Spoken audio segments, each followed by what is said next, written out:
causa da excessiva caridade com que nos amou quando estávamos mortos pelos pecados, Ele nos deu a vida em Cristo. É a maior alegria nossa dessa Semana Santa. Jesus veio, morreu numa cruz para nos salvar e ressuscitou. Ele está no meio de nós. Amém.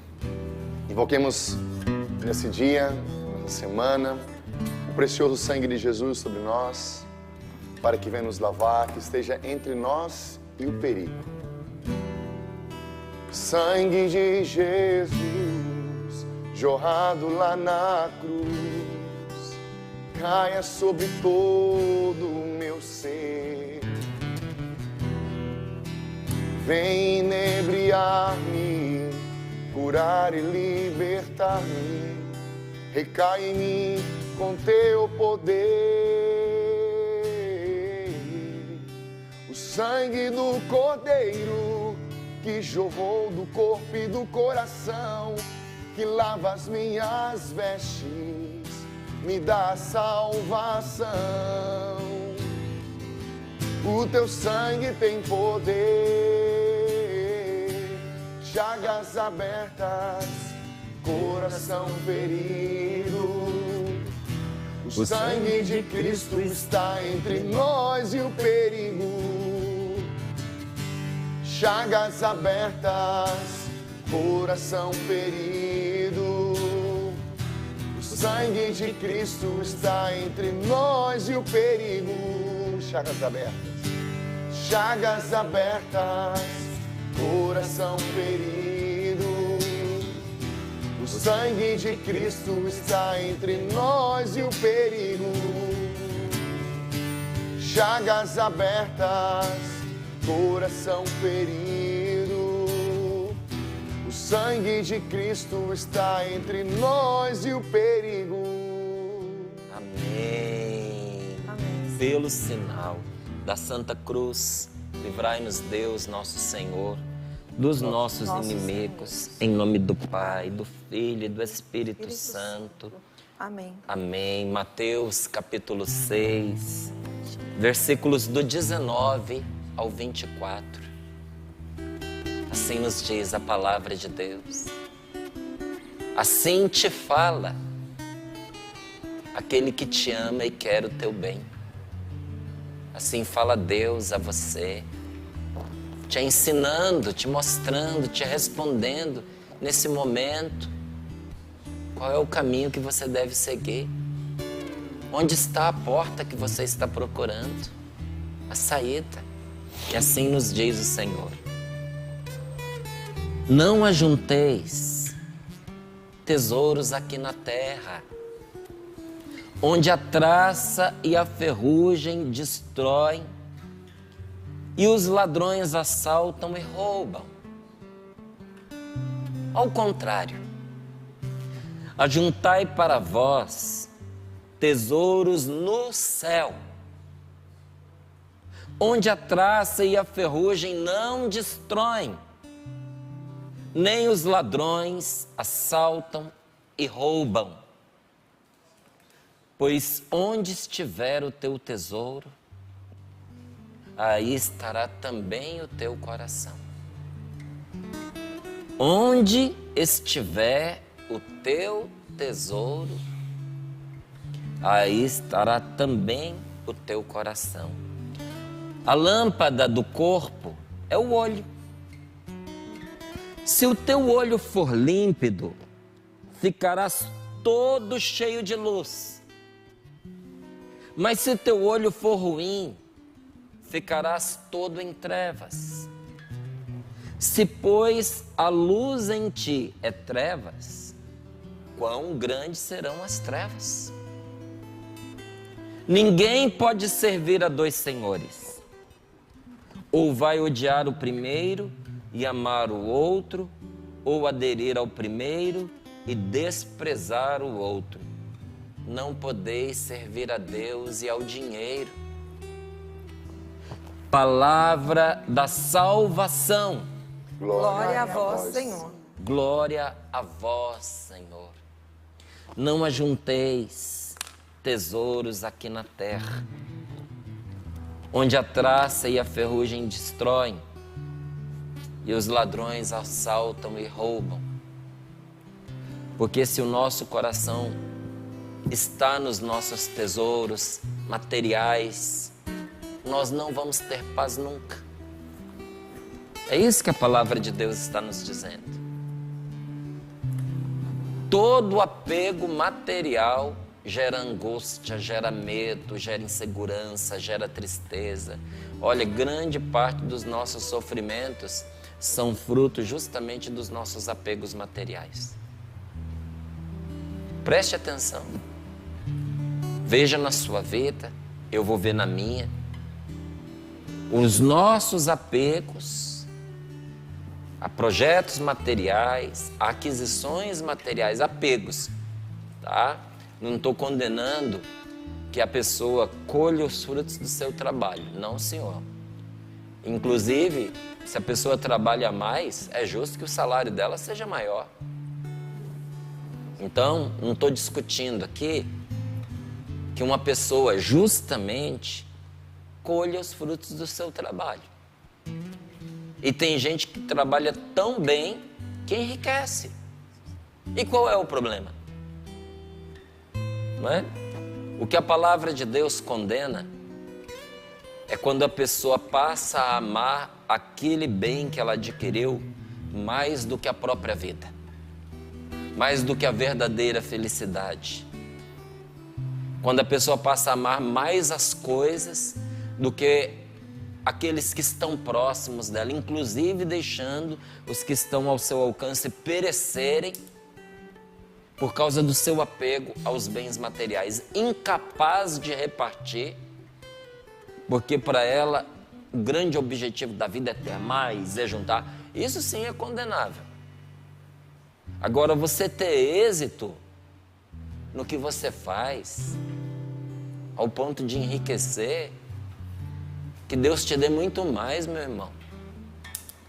E que você tenha sabedoria para gerir as riquezas que Deus te deu em favor de muitos. Porque a riqueza só tem sentido pelo bem que a gente faz com ela. Se a riqueza que a gente tem só serve para a gente fazer o mal ou para a gente ajuntar aquilo que a gente usa sem dar sentido, não serve a ninguém, nem a quem junta, nem aos outros.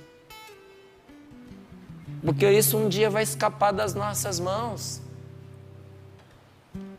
E muitas vezes vai cair nas mãos de quem não moveu um cabelo para poder levantar esse patrimônio.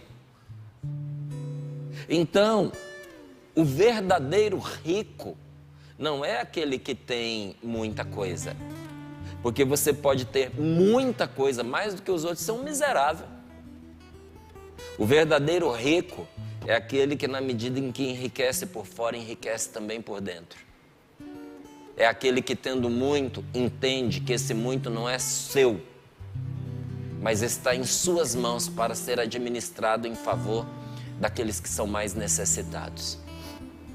E que o verdadeiro dono desta riqueza um dia vai aparecer e vai perguntar para mim: e aí, Márcio, o que você fez com aquilo que eu lhe dei? E eu vou dizer: Senhor, o Senhor me deu toda a capacidade que você teve, a inteligência, o dinamismo, a saúde, as inspirações. Isso lhe foi dado para que você pudesse administrar não só em favor de si mesmo, mas dos outros. O que você fez com os dons que eu lhe dei? Eu quero ter uma boa resposta nesta hora, viu, gente? Porque a conta chega e chega rápido demais. Agora, quem põe o seu coração em casa, carro, dinheiro, terras, contas em banco, oh meu Deus, vive angustiado. Não se serve disso, serve a isso. Tem gente que sendo milionário tem uma vida miserável, porque é comandado por aquilo que tem. Por isso que a palavra de Deus nos diz: não podeis servir a dois senhores. Quando você é comandado pelas suas posses você perde a sua alegria. Você não tem mais alegria de viver.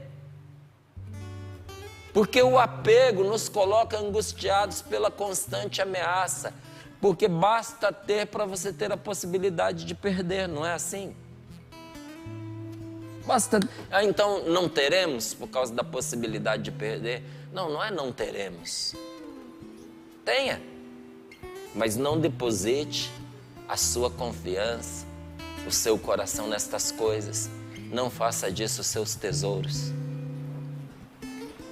Pelo contrário, diz o Senhor. Até isso ele diz, é pelo contrário. Ao contrário, ajuntai para vós tesouros no céu. Todo bem que você faz, você despacha para a eternidade. O único jeito de você despachar os seus tesouros para a eternidade é transformando isso em atos concretos de amor. Porque, na verdade, gente, todo o trabalho que a gente faz deveria ser serviço, né? O que eu faço como trabalho deveria servir as pessoas. Só tem sentido o trabalho se for para servir, se for para edificar algo, se for para construir, se for para edificar o ser humano. Se o que você faz é destrutivo, desagrega, faz mal, troca de trabalho, vai fazer outra coisa. Agora, quando você faz algo que produz o bem, que é útil para a vida, para o ser humano, e além disso você põe amor no que você está fazendo, todo o seu esforço é despachado para a eternidade. Me permita dizer assim, é uma figura de linguagem, mas que traduz muito bem a verdade.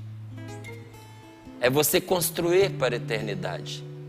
E não é construir casinha de tijolinho no céu, quando chegar lá, vou ter uma mansão, né? Porque Jesus, quando fala disso, que tem moradas diferentes no céu, não está falando de construções de tijolos, gente. Está falando da capacidade de amar e de experimentar a Deus, com que nós fomos nos alargando nos nossos dias terrenos. Sabe, a casa melhor que nos espera no céu é uma capacidade maior de amar que nós vamos desenvolvendo com a graça de Deus. É uma capacidade maior de experimentar a Deus. Porque isso também varia de pessoa para pessoa.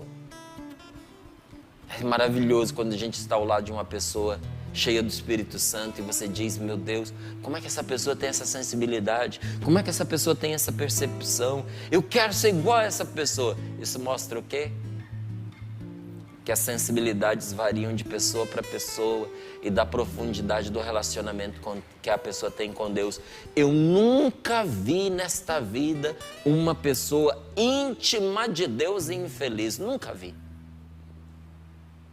Aliás, eu tenho entendido cada vez mais que toda nossa infelicidade é fruto da nossa falta de intimidade com Deus. Porque quem é íntimo de Deus tem certeza da assistência dele. Quem é íntimo de Deus sabe que o Senhor é Pai, que ouve e atende aos seus filhos. Quem é íntimo de Deus, a palavra ainda nem lhe chegou à boca para fazer a oração e o Senhor já lhe atende. Quem é íntimo de Deus colabora com Deus para que a divina providência governe a sua vida. E a divina providência nunca nos leva para baixo, ela sempre nos leva para cima. Ela sempre nos traz paz, alegria, mesmo nos guiando em meio a caminhos tortuosos, espinhosos. A caminhada que nós fazemos conduzidos por Deus, gente, tem uma marca registrada, é a da alegria. Quem é de Deus vive com alegria, ainda que passe por aborrecimentos, ainda que seja golpeado por momentos de tristeza, mas a marca da pessoa é a alegria. Cada um tem a sua maneira de ser alegre, mas você olha para a pessoa, mesmo cansada, ela está alegre. Às vezes, por causa até do cansaço, não é tão efusiva, mas ela está alegre, ela tem alegria. E olha, como a vida é boa quando é vivida com alegria. Mas para isso nós temos que saber onde estamos depositando o nosso coração. Porque onde estiver o seu tesouro, aí estará também o teu coração. Se o seu tesouro for Deus, o seu coração estará em Deus. É fácil as pessoas entenderem isso? Não. Mas essa verdade precisa ser vivida. Eu lembro que quando eu me preparava para casar com a Rose, minha esposa querida, esposa amada, nós tivemos uma conversa muito boa, porém não fácil. Porque nós precisávamos, já que íamos casar, tocar em pontos delicados. Porque era melhor acertar as coisas antes de casado ou depois de casado, do que depois de casado. Porque você casa e depois você vai conversar com a pessoa, Vai dar ruim. vai dar confusão, vai dar briga. A pessoa vai dizer para você, você devia ter me dito isso antes. Se eu soubesse que era desse jeito, não teria casado com você. Então, o que nós conversávamos ali antes de nos casarmos? Até mesmo quando a Rose nem tinha entrado para a Canção Nova. Porque quando eu comecei a namorar a minha esposa, ela não era da Canção Nova. Então, quando a gente começava a ensaiar, a falar sobre casamento, nós fizemos uma listinha do que um acreditava que não conseguiria tolerar dentro do casamento. Então, ó, no meu casamento não cabe isso, não cabe aquilo outro. Ela dizia e eu fiz a minha também. No meu casamento, no nosso casamento, para ele dar certo, isso aqui não pode acontecer. Eu sempre refleti o meu casamento sem admitir isso daqui. É claro que era uma listinha, não era enrijecida. Era uma confissão dos nossos limites. Expectativas e limites. Eu não tenho estrutura, penso eu, para suportar isso daqui constantemente, porque eu não concordo, não admito, não tolero. Mas outra coisa é quando chega a situação, né, gente? Que às vezes uma situação que você diz que você não vai aguentar, chega, e aí? Aí nós vamos contar com a graça de Deus para nos ajudar a superar. Um para se corrigir e o outro para ter paciência, não é? Então nós fomos colocando ali a nossa lista, nós conversamos sobre número de filhos. Quantos filhos você quer ter? Ela disse 4. Não, eu disse 4. Ela disse, eu quero 2. A gente chegou no consenso de 3. Mas depois, pelas próprias voltas que a vida foi dando, eu percebi que os 2 estavam bons, não é? Para a realidade que nós vivemos, era como nós conseguiríamos, dentro do chamado também que Deus nos fazia, era o que nós conseguiríamos administrar com responsabilidade. Não é? Foi essa a nossa realidade. Outros têm outras realidades, né? Nós conversamos sobre disposição sexual, sobre expectativa sexual, sobre frequência sexual, sobre as experiências que um e outro poderiam ter tido. Tudo isso nós conversamos. E chegou num ponto que eu disse para ela, e também tem uma coisa: não se case comigo se a Canção Nova não for uma prioridade para você. Não case comigo se você tiver dúvida sobre a sua vocação.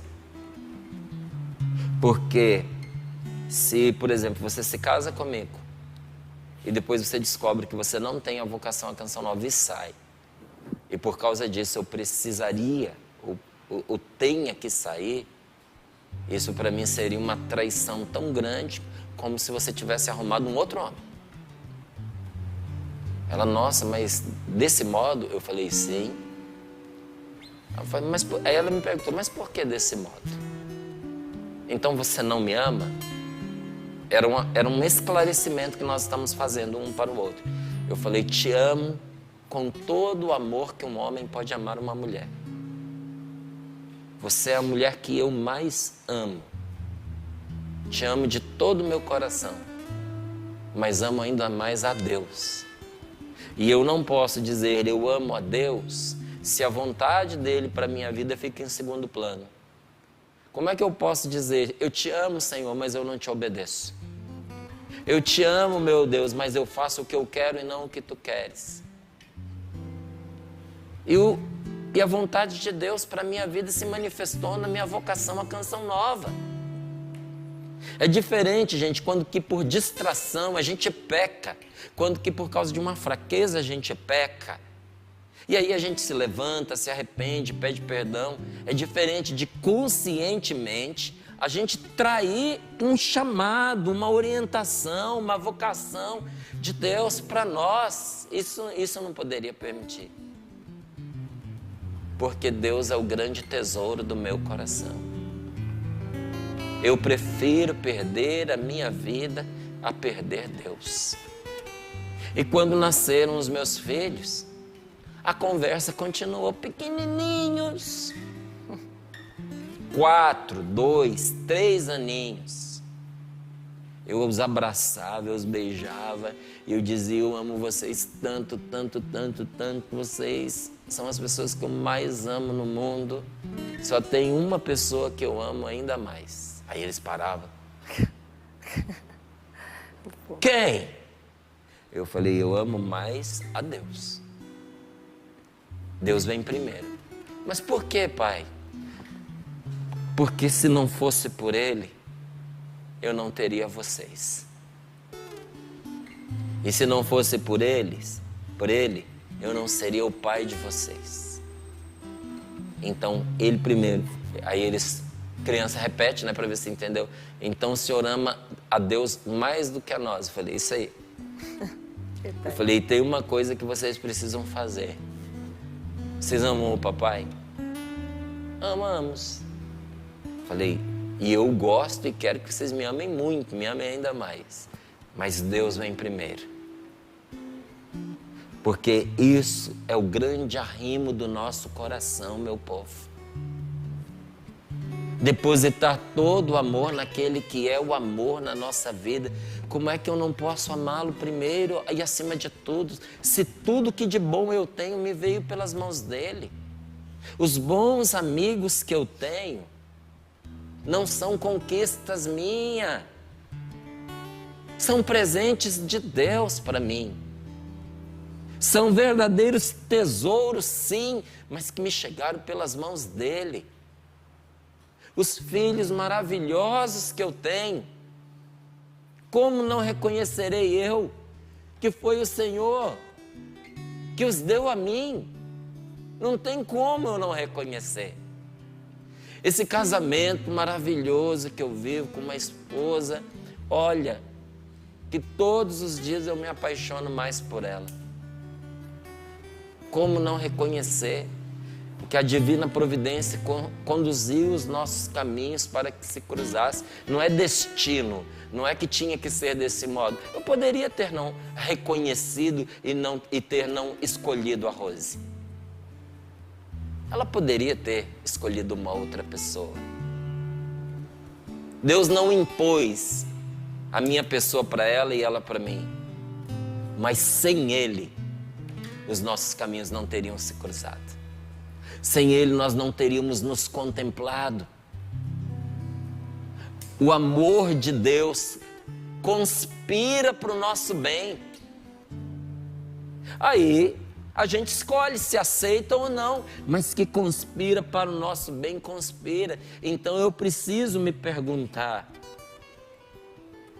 onde está o meu coração? Porque às vezes eu não estou sendo feliz, porque eu estou colocando o meu coração nas coisas erradas. Onde eu estou depositando o meu coração? Meu coração está em quê? Às vezes eu vivo ansioso porque eu estou depositando meu coração no futuro. Eu vivo de futuro. Isso é uma tentação terrível, gente. Terrível. Porque a gente precisa olhar para o futuro, mas a gente tem que viver o agora. E como a vida está passando muito rápido, às vezes a gente tem que dar uma freada. Isso foi pauta da minha conversa com a Rose na semana passada. Eu falava, meu amor, Nós temos que nos ajudar para a gente não viver de amanhã. Porque esse viver de amanhã tira o gosto do presente. Aí a gente precisa fazer uma viagem, a gente não vive o hoje porque está em função da viagem que virá. Aí chega a viagem, a gente não curte a viagem porque nós estamos em função da volta, do retorno, dos trabalhos que ficaram, dos cuidados que teremos, da próxima atividade, do trabalho que nós temos aqui dentro da Canção Nova, e mil e uma tarefas que aparecem para nós. Então a gente está sempre com a cabeça em outro lugar. Não.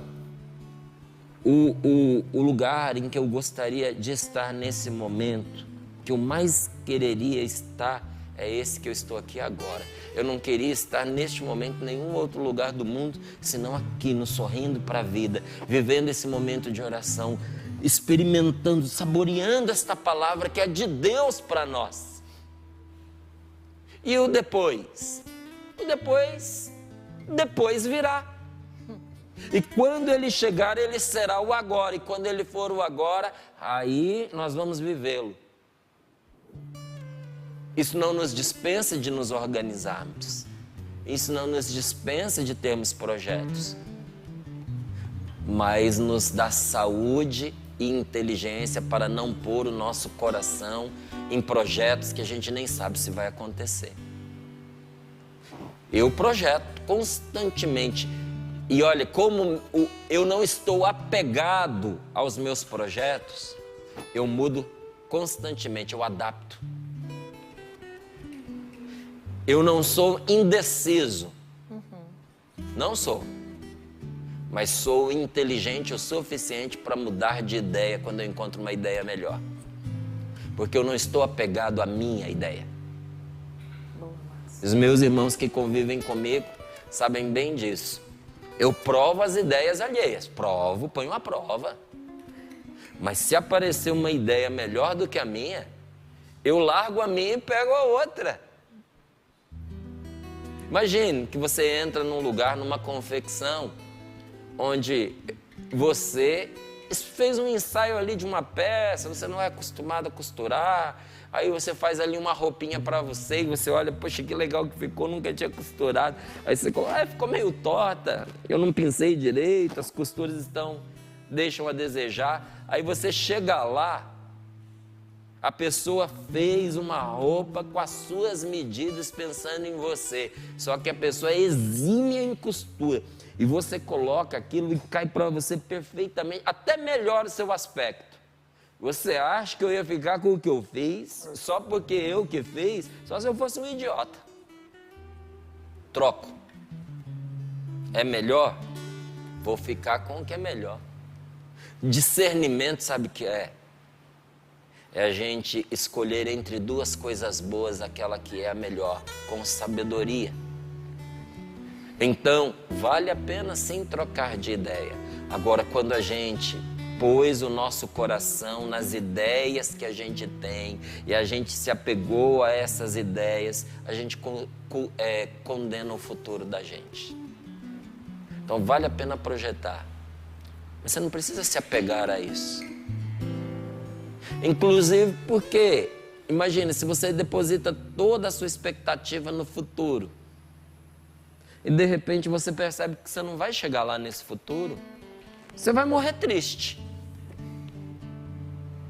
Porque você vai morrer com um sentimento de fracasso, de frustração. Eu não me realizei, eu não realizei a minha vida, eu estou morrendo, os meus dias estão contados, o médico deu dias para mim e os meus sonhos não se realizaram. Não, eu não quero isso para mim não, eu quero dizer assim, o dia que o médico falar, se um médico chegar para mim e falar assim, olha, seus dias estão contados, eu quero, sabe fazer o quê? Olhar para trás e dizer, graças a Deus, vivi bem. Fiz o que pude. Vivi bem demais da conta.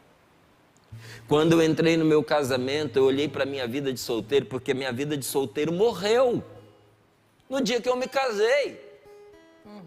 Olha, você está vendo como a gente ensaia para a morte? A gente vai morrendo várias vezes na vida, né? O solteiro Márcio Mendes morreu no dia que eu me casei. E no dia do enterro, sabe, da minha solteirice, Eu olhei para trás e disse, que maravilha. Não fui um camarada namorador. Os meus namoros foram poucos, foram bons. Para falar a verdade, namoro de verdade mesmo foi a Rose. Mas não era isso que eu estava olhando. Eu olhava para a minha vida dentro da Canção Nova e disse, eu me gastei como solteiro. Eu não me economizei. Eu trabalhei de manhã, eu trabalhei de tarde, eu trabalhei de noite, eu rezei muito, eu vivi bem a minha vida fraterna. A minha casa de rapazes, a gente lembra com saudade, era uma festa. Gente, eu tive que me desapegar da casa dos rapazes para casar. Porque se eu pudesse, eu levava aquela casa junto comigo, porque era bom demais, sabe, que gostoso. Então, dizer que meu noivado me atrapalhou a viver a minha vida dentro da Canção Nova, de jeito nenhum, eu estava satisfeito. Sabe, você poder olhar e dizer assim, eu amei meu filho plenamente, eu amei minha esposa plenamente, eu fiz tudo que estava ao meu alcance, eu não deixei pendências, porque eu vivi 100% do que eu poderia viver. Ah, isso é bom. E não dizer assim, que pena, porque eu deixei tudo para o dia de amanhã e agora eu não tenho mais tempo para viver. Onde está seu coração? E até pergunto para você, vou perguntar para mim, junto de você, minha alegria está em quê? E quando a gente fala de coração, às vezes a pessoa não sabe responder, porque esse tema coração às vezes é muito vago, né? Minha alegria está em quê? Porque a palavra de Deus, ela nos diz em muitas passagens, de várias maneiras, que nós precisamos ser alegres em Deus. Eu e você precisamos ser alegres em Deus, sem perder a esperança. A nossa alegria não está nos acontecimentos desta vida. Porque se eu colocar a minha alegria nos acontecimentos desta vida, eu vou viver, eu vou ser um bipolar. De manhã eu vou estar bem, de tarde eu vou estar mal, uma semana eu vou estar péssimo, outra semana eu vou estar soltando fogos. Ninguém vai conseguir conviver comigo. Eu vou olhar no espelho e vou enxergar um louco. Porque eu vou oscilar demais, porque essa vida não tem segurança, gente. Quem quer colocar a sua segurança nas coisas dessa vida é igual um barco solto no meio de um rochedo. Uma hora a onda joga para um lado e bate numa pedra, hora bate na outra. Você vai viver batendo a cabeça. Você vai ser despedaçado. Quando eu ponho a minha alegria em Deus, essa é a âncora que me mantém firme. E aí pode oscilar. O mundo oscila, mas Deus não. E o meu coração também não oscila, porque chova ou faça sol, o Senhor me ama e está comigo. Chova e faça sol, o mundo pode mudar o quanto quiser. Existe uma coisa na minha vida que não vai mudar. O meu coração está em Deus. Então, olha, é ser alegre pela confiança em Deus e não pelos tesouros deste mundo. Alegre pela minha confiança em Deus e não pelas satisfações deste mundo. Porque tem gente que vive assim, se é do meu jeito eu fico feliz. Se não é, eu fico deprimido. Se fizerem a minha vontade, é meu amigo. Se me contrariar, é meu inimigo. Não dá, gente, a vida não é desse jeito não. Eu gostava muito da minha nora, até que ela disse para mim aquela palavra: minha senhora, por favor, você vai envenenar a sua família por causa de satisfações e insatisfações? Detesto a minha sogra, o jeito que ela me olha, o jeito que ela trata o meu marido perto de mim. Minha querida, se a sua sogra é doente ao ponto de não perceber o lugar dela, tenha compaixão. Mas não vai pôr a perder o seu casamento ou fazer infeliz o seu marido ou a sua esposa, porque você não consegue lidar com a família dele, com a família dela. Usa isso como um treinamento. Treinamento para quê, Márcio? Para você entender e para eu entender que nesta vida nem tudo vai ser do jeito que a gente quer. Nem tudo será do jeito que eu quero. Isso mesmo. Mas tudo concorre para o bem dos que amam a Deus. Nem tudo vai ser do jeito que você quer. Mas porque o seu coração está em Deus, Deus vai converter essa situação em seu favor, inclusive o mal que estão fazendo contra você. Eu creio isso aí. Deus vai converter isso num bem salvador para a sua vida. E aquilo que hoje é humilhação para você, amanhã será glória na sua vida. O Senhor honrará a sua fidelidade. O Senhor honrará o seu amor por Ele. Porque tem alegrias nessa vida. A alegria do egoísmo, a alegria da luxúria, da libertinagem sexual, a alegria da competição, a alegria do sucesso na malandragem. Ah, tirei vantagem, trouxa, caiu na minha conversa, consegui dar uma volta nessa pessoa, passei a pessoa para trás. Tem gente que se alegra nessas coisas. A alegria das aventuras perversas existe. Só que esta alegria desagrada a Deus. Quem tem alegria no mal se põe em luta contra Deus. Eu não posso cultivar esse tipo de alegria dentro do meu coração. Assim como uma pessoa não pode servir a dois senhores, do mesmo modo ninguém pode ter alegria em Deus se o seu coração se satisfaz com a maldade. A alegria de Deus precisa vencer a alegria má, a alegria perversa, a alegria que nos esvazia, a alegria que traz ressaca. Cachaça também traz alegria. Mas e a ressaca no outro dia, hein, meu filho? A gente tem que vencer com a alegria de Deus essas alegrias que trazem ressaca, porque de alegria elas não tinham nada. Senhor Jesus, nós colocamos diante de Ti esta palavra e o nosso coração junto com ela. E nós estamos Te pedindo nesta manhã, Senhor, que diante desta palavra que nos ilumina, esta palavra que nos esclarece, esta palavra que põe em ordem os nossos pensamentos, que ordena os nossos sentimentos, juntamente com esta palavra nós queremos colocar também o nosso coração e tomar posse desse propósito, Senhor. A alegria de Deus precisa vencer a alegria má.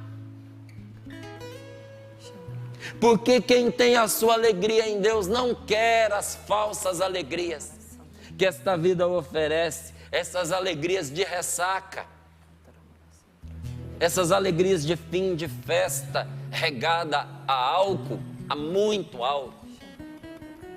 Essa alegria mundana que muitas pessoas experimentam depois de um carnaval com doença venérea, com uma gravidez indesejada, com um abuso, com um estupro, com uma violência sofrida, ou até mesmo com um pecado que cometeu e que percebe como isso que perdeu a paz do seu coração e a vida da sua alma. A alegria do Espírito Santo precisa crescer e tomar o espaço da falsa alegria, da alegria fingida, daquela alegria que é feita só de palavras. E aí, como é que você está? Está tudo bem.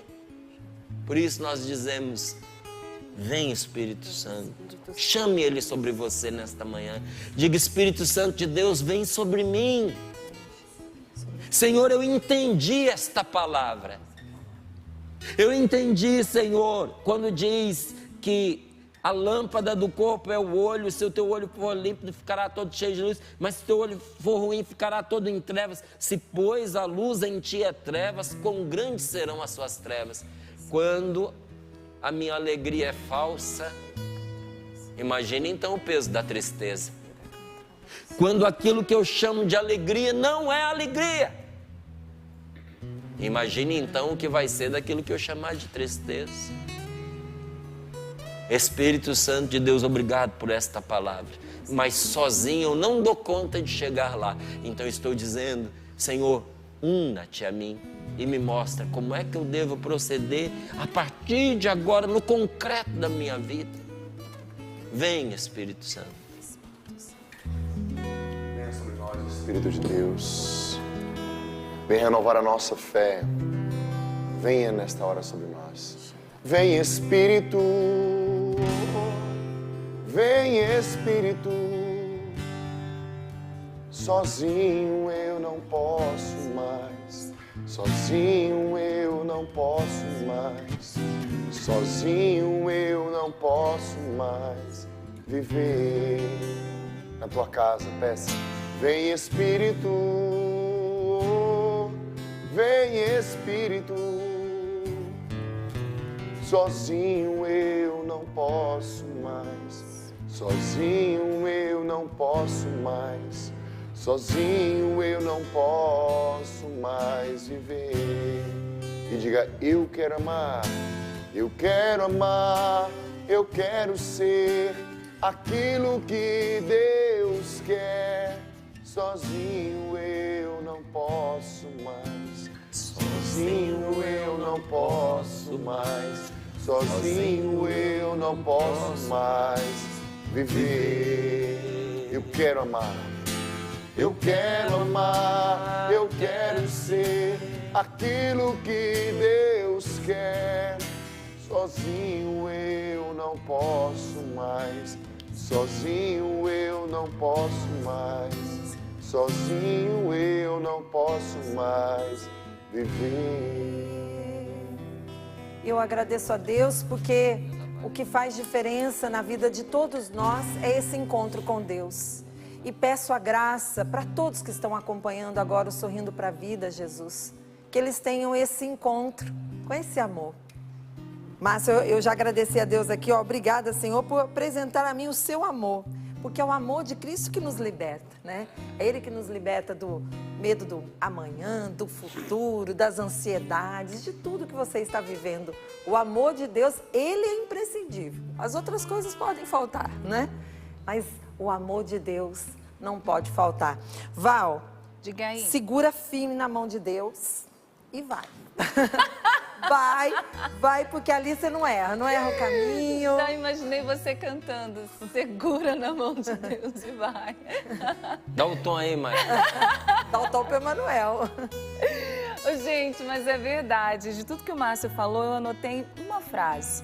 O amor de Deus conspira para o nosso bem. Gente, se alguém fecha uma porta, Deus abre uma janela, Deus dá um escape, Deus dá um livramento. A gente pode ser pressionado, porque às vezes a gente vive essa tensão, essa pressão. Sim. Mas assim, a gente não vai morrer sufocado, asfixiado, Deus não vai permitir. Então tenha essa certeza, o amor de Deus conspira para o seu bem. Vai acontecer o melhor, desde que você faça essa experiência continuada, sabe? Do amor de Deus, de estar na presença de Deus, de fazer essa experiência. Isso requer desapego, sim. Não só dos bens materiais, mas às vezes a gente precisa desapegar da gente mesmo, das nossas ideias, das nossas posturas, né? Mas tudo isso vai conspirando para o nosso bem. Tenha essa certeza. Segura na mão de Deus e vai.